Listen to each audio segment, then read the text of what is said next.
আরোগ্যতা সম্পর্কে ঈশ্বর কি বলেছেন শুনুন। ঈশ্বর আজ্ঞা দিয়েছেন এবং ওদের সমস্যা মুক্ত করেছিলেন, তাই ওই লোকরা মৃত্যু থেকে রক্ষা পেয়েছিল। ক্রুশের ওপরে তিনি নিজ দেহে আমাদের সমস্ত পাপের বোঝা বইলেন, যেন আমরা আমাদের পাপের দিক থেকে মৃত হয়ে ধার্মিকতার জন্য জীবনযাপন করি। তার দেহের ক্ষত দ্বারা তোমরা সুস্থতা লাভ করেছ। এখন দেখো, আমি এই ঈশ্বর, আর কোনো ঈশ্বর নেই। আমি এই বধ করি, আমি এই জীবন দান করি, আমি আঘাত করি, আমি এই সুস্থ করি। আমার হাত থেকে কেউ কাউকে উদ্ধার করতে পারে না। ঈশ্বর মণ্ডলীতে প্রথমত প্রেরিতদের, দ্বিতীয়ত ভাববাদীদের, তৃতীয়ত শিক্ষকদের রেখেছেন। এরপর নানা অলৌকিক কাজ করার ক্ষমতা, রোগীদের আরোগ্য দান করার ক্ষমতা, উপকার করার ক্ষমতা, নেতৃত্ব দেওয়ার ক্ষমতা ও বিভিন্ন ভাষায় কথা বলার ক্ষমতা দিয়েছেন। প্রভু আমার ঈশ্বর, আমি আপনার কাছে প্রার্থনা করেছিলাম এবং আমার প্রার্থনা শুনে আপনি আমায় আরোগ্য করে তুলেছেন। কিন্তু আমাদের এই ভুল কাজের জন্য তাকে আহত হতে হয়েছিল। আমাদের পাপের জন্য সে ক্ষত বিক্ষত হয়েছিল। আমাদের কাঙ্ক্ষিত শাস্তি সে পেয়েছিল। তার আঘাতের জন্য আমাদের আঘাত সেরে উঠেছিল।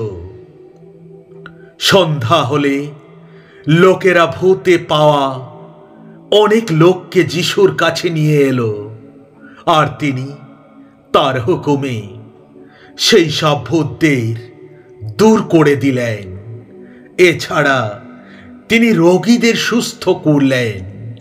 কিন্তু লোকেরা জানতে পেরে গেল যে তিনি কোথায় যাচ্ছেন, আর তারা যিশুর পিছু পিছু চলল। যিশুও তাদের সাদরে গ্রহণ করে তাদের কাছে ঈশ্বরের রাজ্যের বিষয়ে বললেন। আর যে সব লোকের রোগ ব্যাধি ভালো হওয়ার প্রয়োজন ছিল তাদের সুস্থ করলেন। ঈশ্বর তাদের ভগ্ন হৃদয়ে সারিয়ে তুলেছিলেন এবং তাদের ক্ষতের শুশ্রূষা করেছিলেন। এরপর যিশু সেই শতপতিকে বললেন, যাও, তুমি যেমন বিশ্বাস করেছ তেমনই হোক। আর সেই মুহূর্তেই তার চাকর সুস্থ হয়ে গেল। আপনারা সেই নাসরতীয় যিশুর বিষয়ে শুনেছেন ঈশ্বর কিভাবে তাকে পবিত্র আত্মায় ও পরাক্রমে অভিষেক করেছিলেন। যিশু সর্বত্র মানুষের মঙ্গল করে বেড়াতেন, আর যারা দিয়াবলের কবলে পড়েছিল তাদের তিনি মুক্ত করতেন, কারণ ঈশ্বর তার সঙ্গে ছিলেন। চিন্তিত হইও না, আমি তোমার সঙ্গে আছি। ভীত হবে না, আমি তোমার ঈশ্বর। আমি তোমাকে শক্তিশালী করব, তোমাকে সাহায্য করব, তোমাকে আমার ভালো দক্ষিণ হস্ত দিয়ে সমর্থন দেব। প্রভু তোমাদের থেকে সমস্ত অসুখ দূর করে দেবেন। প্রভু তোমাদের আর সেই সাংঘাতিক অসুখগুলো দ্বারা আক্রান্ত হতে দেবেন না, যেগুলো তোমাদের মিশরে হতো। কিন্তু প্রভু তোমাদের শত্রুদের মধ্যে সেই অসুখের সংক্রমণ করাবেন।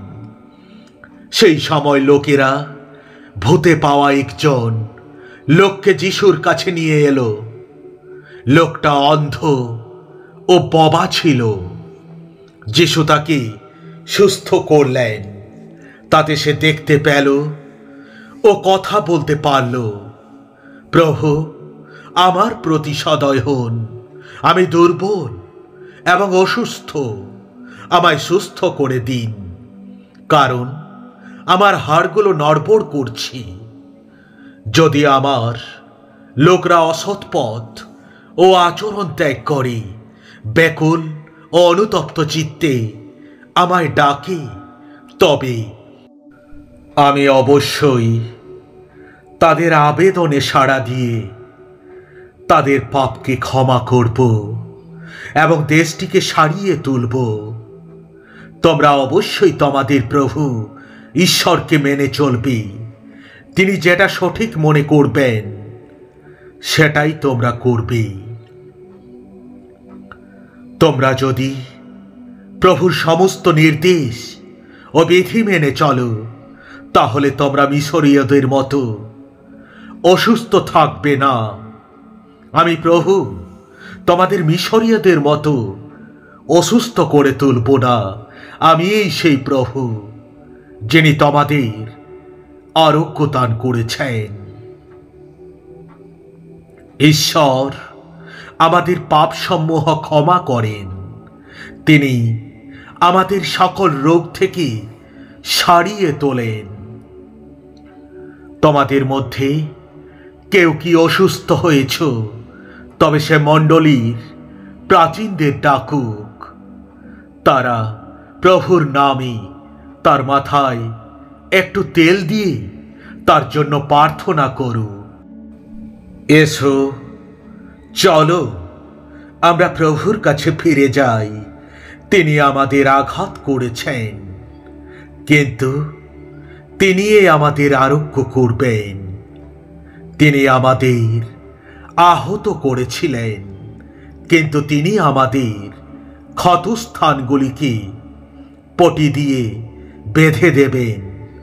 যিশু গালিলের সব জায়গায় ঘুরে ঘুরে ইহুদিদের সমাজ গৃহে গিয়ে শিক্ষা দিতে লাগলেন এবং সকলের কাছে স্বর্গরাজ্যের বিষয়ে সুসমাচার প্রচার করতে লাগলেন।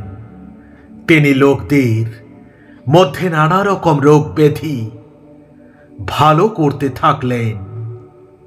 আমিন, আমিন, আমিন।